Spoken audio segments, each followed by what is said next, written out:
O cristão e os políticos. No dia 24 de abril de 2020, Sérgio Moro deixa o governo Bolsonaro de uma forma não pacífica.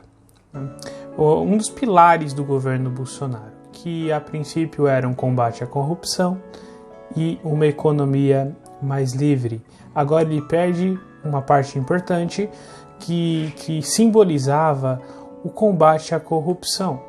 Ao lado de Bolsonaro, nós temos alguém aí que prometeu o combate à corrupção.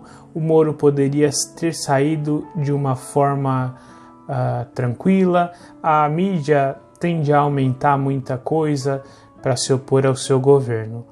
Moro, por outro lado, é um símbolo de combate à corrupção, fez um trabalho exemplar como juiz e tem esse modus operandi já de algum tempo de expor publicamente pessoas envolvidas em corrupção. A realidade é que não há como saber quem estava certo ou quem estava errado. E algum tempo passado esse embate, já temos as nossas posições, e é por isso eu decidi agora gravar esse vídeo, porque o meu ponto não é político, e o meu ponto é teológico, é nós como igreja, o que esse embate, o que esse conflito pode nos ensinar como igreja. Quem está certo ou errado eu prefiro deixar que o tempo diga, ou pessoas especializadas aí em políticas, na área de política, que não é o meu caso. Agora, como teólogo e pastor, o que esse princípio, o que esse embate, o que esse conflito pode nos ajudar enquanto igreja? O que Bolsonaro e Sérgio Moro têm em comum em relação à igreja? Ambos foram maciçamente apoiados pela igreja evangélica no Brasil de forma institucional. Desde que eu nasci, nos meus breves 30 anos de idade, eu nunca vi a igreja se envolver com um político especificamente, tanto quanto nessas últimas eleições. E não apenas em relação ao Bolsonaro, mas também em relação ao Sérgio Moro. Agora a gente tem o lado do Sérgio Moro, o lado do Bolsonaro, pessoas se dividindo ainda mais e usando o nome de Deus para falar que um representa isso ou outro representa aquilo. O que nós, enquanto igreja, podemos aprender? Há ainda aqueles que dizem o seguinte: olha, eu avisei, o Bolsonaro é isso, o Bolsonaro é aquilo. Mas mesmo nesse grupo, nessas eleições, nós não tivemos pessoas isentas.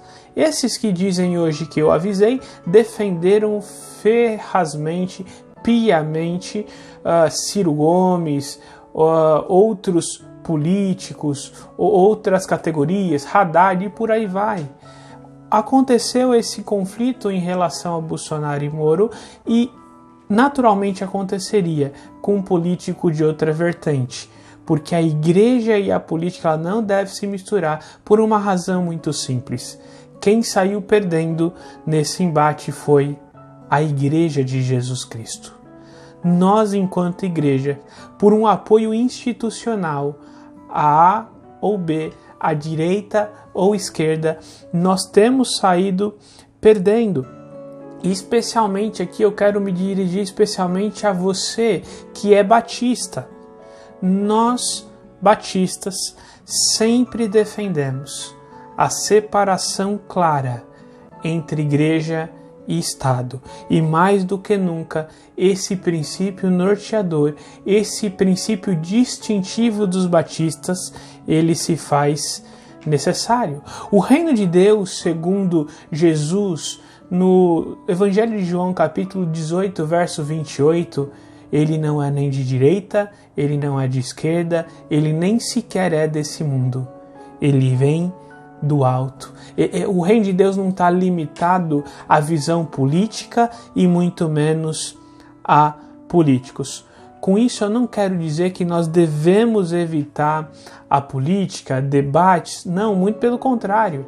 Os cristãos devem estar preparados para se envolver e debater a política com os valores de Deus, com uma cosmovisão bíblica, mas nós de forma alguma, seja a igreja, seja seus representantes, especialmente os pastores, nós não podemos nos identificar de uma forma tão forte com o político A ou B, porque quando existe um conflito, quando esse político cai, a imagem da igreja acaba sendo atrelada a ele.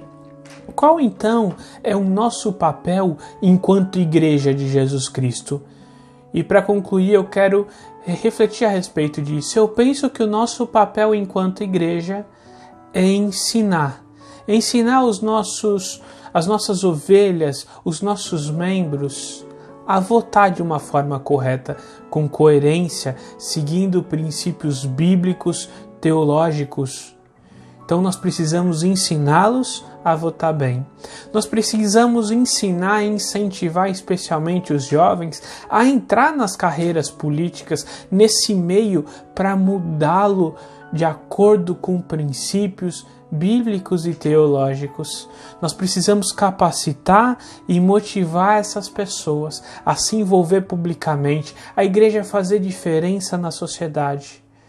Mas nós precisamos, como aprendemos com esse embate, a evitar a todo custo que a instituição igreja seja identificada com uma visão política ou com um político, porque o reino de Deus, ele é do alto. Ele não é nem de direita nem de esquerda. Precisamos estar capacitados a formar bons políticos, ainda que não nos identifiquemos com uma visão política ou com um político específico.